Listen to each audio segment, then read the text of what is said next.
आज का बाइबल का वचन निर्गमन ग्रंथ अध्याय 17 वचन 3 से 7।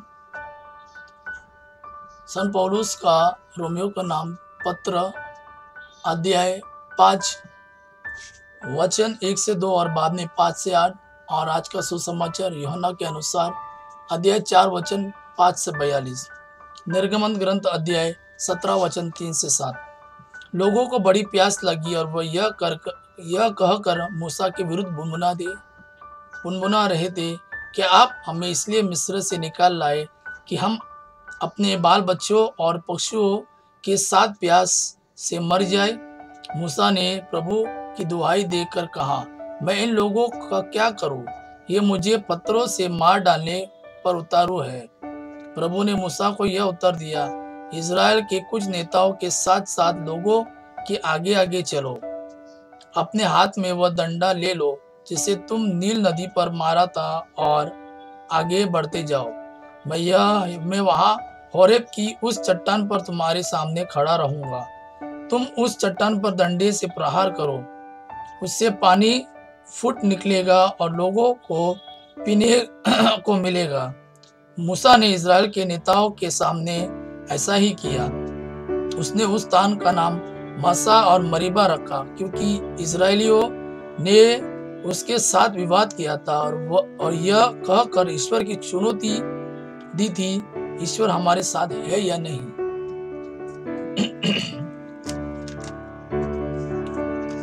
पौलुस का नाम पौलुस का पत्र रोमियो के नाम।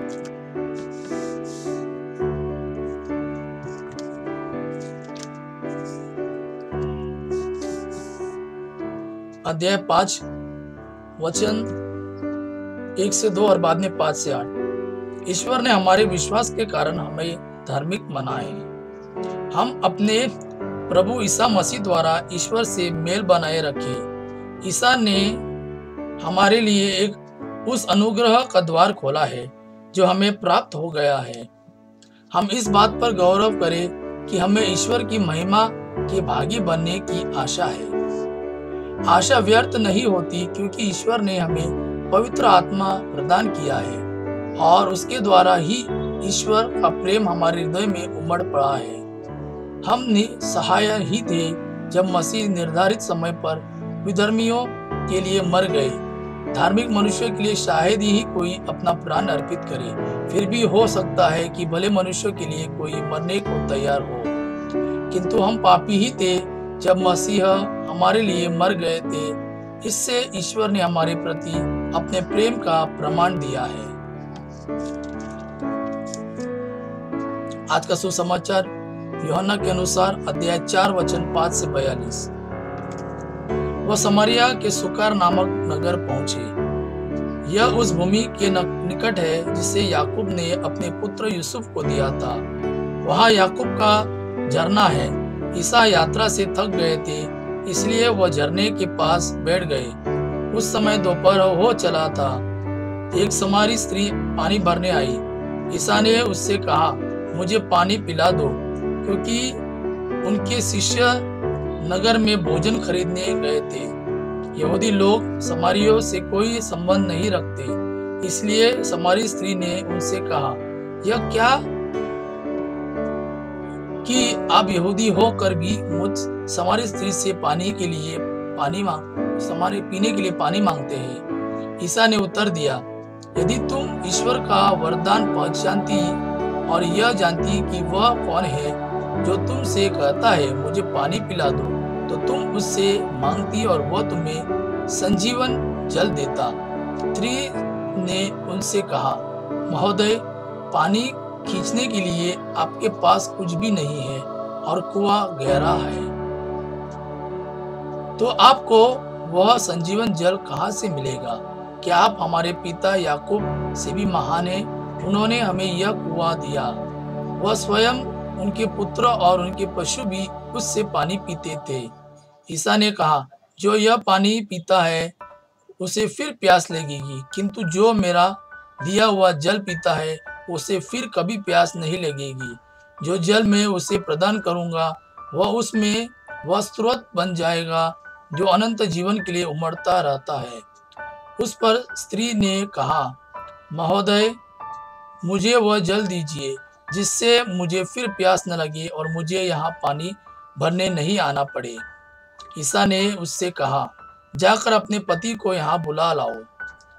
स्त्री ने उत्तर दिया, मेरा कोई पति नहीं है। ईसा ने उससे कहा, तुमने ठीक ही कहा कि मेरा कोई पति नहीं है। तुम्हारे 5 पति रह चुके हैं और जिसके साथ अभी रहती हो वो तुम्हारा पति नहीं है। यह तुमने ठीक ही कहा। स्त्री ने उनसे कहा, महोदय, मैं समझ गई आप नबी है। हमारे पुरखे इस पहाड़ पर आराधना करते थे और आप लोग कहते हैं कि यरूशलेम में आराधना करनी चाहिए। ईसा ने उससे कहा, नारी, मैं तुम्हें विश्वास दिलाता हूँ कि वह समय आ रहा है जब तुम लोग न तो इस पहाड़ पर पिता की आराधना करेंगे और न यरूशलेम में ही।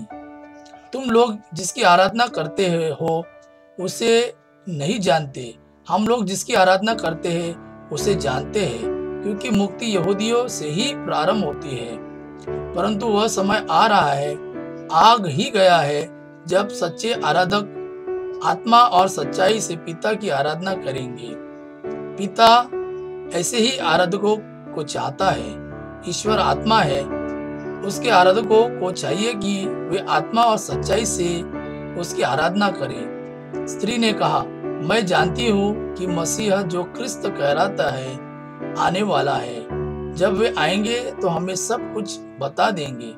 ईसा ने उससे कहा, मैं जो तुमसे बोल रहा हूँ वही हूँ। उसी समय शिष्य आ गए और उन्हें एक स्त्री से बात करते देखकर वे अचंभे में पड़ गए। फिर भी किसी ने यह नहीं कहा, इससे आपको क्या, अथवा आप इससे क्यों बातें करते हैं। उस स्त्री ने अपना घड़ा वही छोड़ दिया और नगर जाकर लोगों से कहा, चलिए एक मनुष्य को देखिए जिसने मुझे वह सब जो मैंने किया बता दिया है। कहीं वह मसीह तो नहीं है। इसलिए वे लोग नगर से निकलकर ईसा से मिलने आए। इस बीच उनके शिष्य उनसे यह कहते हुए अनुरोध करते रहे, गुरुवर, खा लीजिए। उन्होंने उनसे कहा, खाने के लिए मेरे पास वो भोजन है जिसके विषय में तुम लोग कुछ नहीं जानते। इस पर शिष्य आपस में बोले, क्या कोई उनके लिए खाने को कुछ ले आए। इस पर ईसा ने उनसे कहा, जिसने मुझे भेजा उसकी इच्छा पर चलना और उसका कार्य पूरा करना, यही मेरा भोजन है। क्या तुम यह नहीं कहते कि अब कटनी के 4 महीने रह गए हैं। परंतु मैं तुम लोगों से कहता हूँ, आंखें उठाकर खेतों को देखो, वे कटने के लिए पक चुके हैं। अब तक लूनने वाला मजदूरी पाता और अनंत जीवन के लिए फसल जमा करता है, जिससे बोने वाला और लूने वाला दोनों मिलकर आनंद मनाए। क्योंकि यहाँ यह कहावत ठीक उतरती है, एक बोता है और दूसरा लूनता है।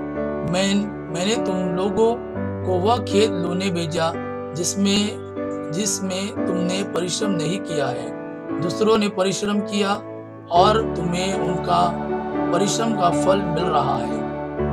उस स्त्री ने कहा था, उन्होंने मुझे वह सब जो मैंने किया बता दिया है। इस कारण उस नगर के बहुत से सामरियों ने ईसा में विश्वास किया। इसलिए जब वे उनके पास आए तो उन्होंने अनुरोध किया कि आप हमारे यहाँ रहिए। वह 2 दिन वहीं रहे। बहुत से अन्य लोग ने उनका उपदेश सुनकर उनमें विश्वास किया। और उस स्त्री से कहा, अब हम तुम्हारे कहने के कारण ही विश्वास नहीं करते। हमने स्वयं उन्हें सुन लिया है और हम जान गए कि वह सचमुच संसार के मुक्तिदाता है। यह प्रभु का वाणी है। प्रभु को धन्यवाद। आपा पिता की महिमा और पुत्र यीशु का प्रेम आप पर सदा सर्वदा बना रहे। आमीन।